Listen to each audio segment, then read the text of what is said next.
follow me on this. Follow me on this. Follow me on this take, okay? Don't clip this out of context yet. Lain is entering the hall of like Studio Ghibli notoriety, okay? Not saying they're the same show. Not saying they're the same show, but it's entering the hall of like when people think of this thing, it's completely removed from the context of where it was originally.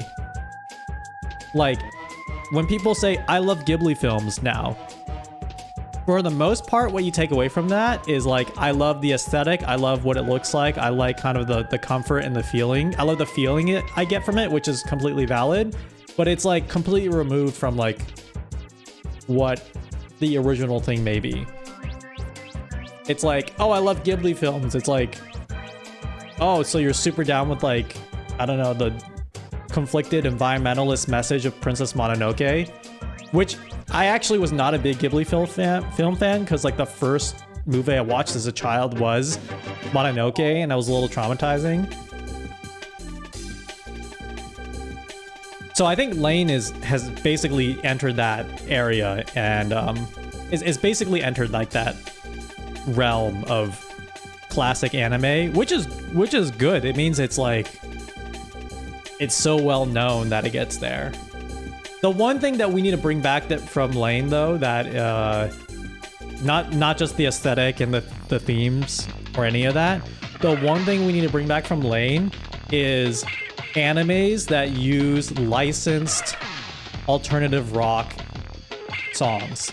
Like, you know, the opening of Lain is an English song, which is great.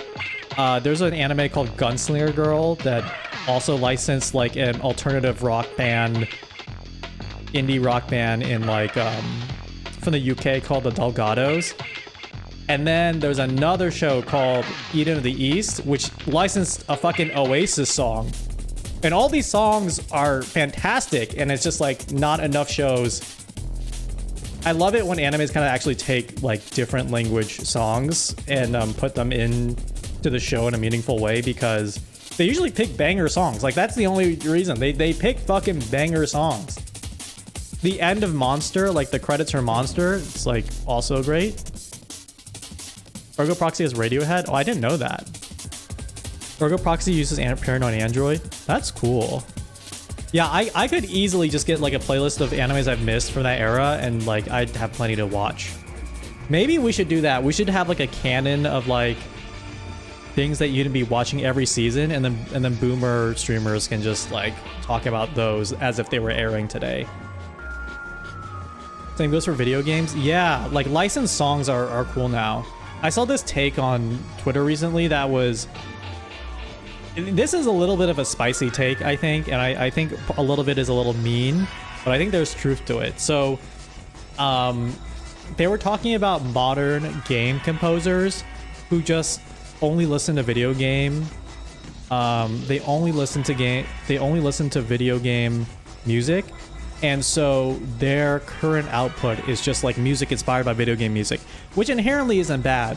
But when you think about musicians like, let's say, early Mario, early JRPGs, like kind of that era, those musicians were actually influenced by like contemporaries. Like they're influenced by like other musicians who aren't plugged into video games, right?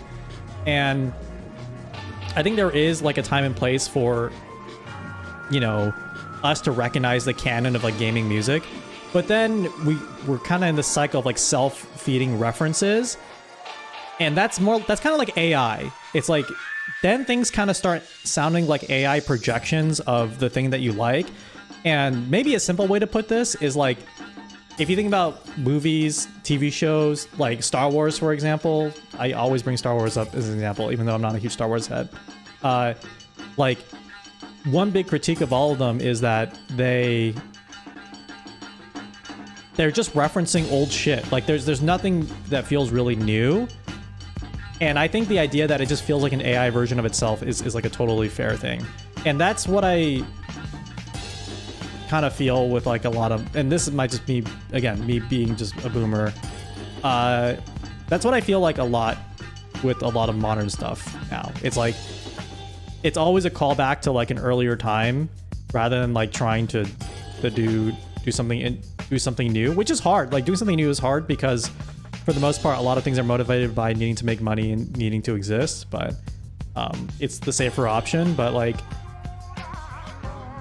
I think it is an interesting kind of perspective as to how things are slowly like how new stuff is being produced. There was a really good paper I read one time called like The Theory of Vibe. I'm gonna see if I can find it.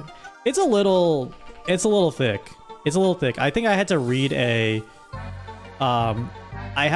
like a summary of it. I read the original paper and then I read a summary. I can't find the summary. I can only find like the really dense paper. Okay, I can share it here.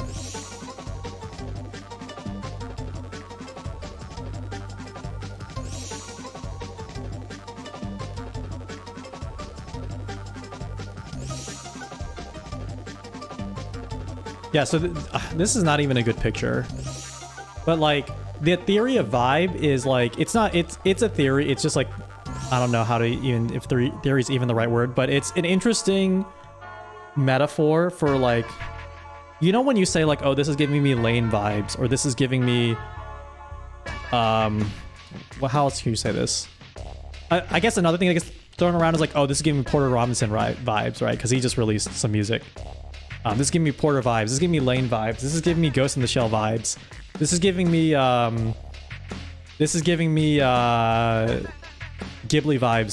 vibes, whatever.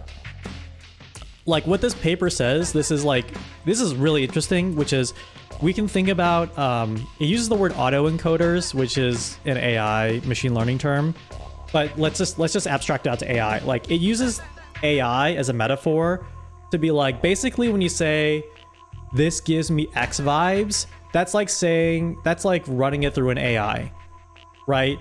And when an AI like reproduces something, it has like all these weird fucked up artifacts that don't really 100% copy the original thing, but still give it the vibe of the original thing. And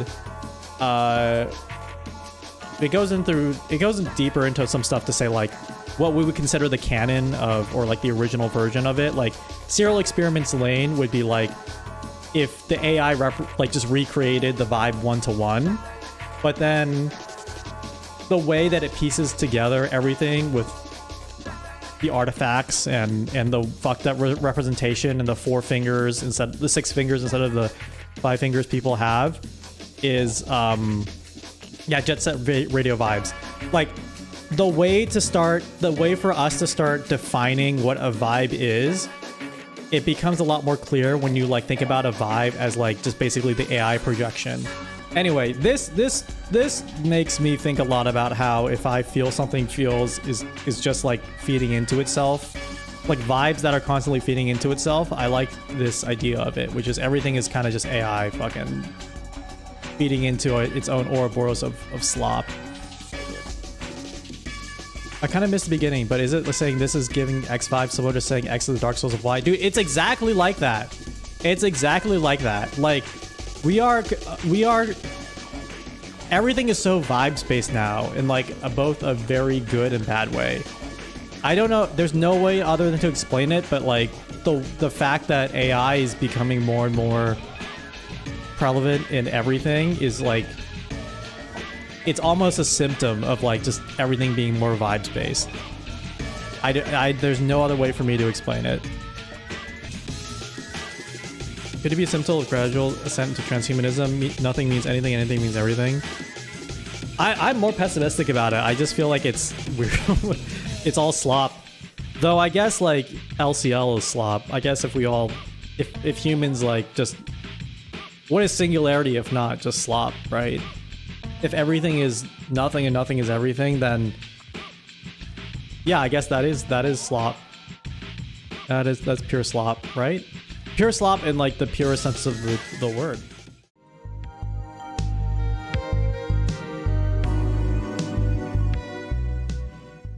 You've been appearing a lot on my YouTube. That sounds ominous. It's like I'm forcing myself It's like I'm kicking down the door into your home, but your home is your For You page. But I'm happy to hear that. Thank you.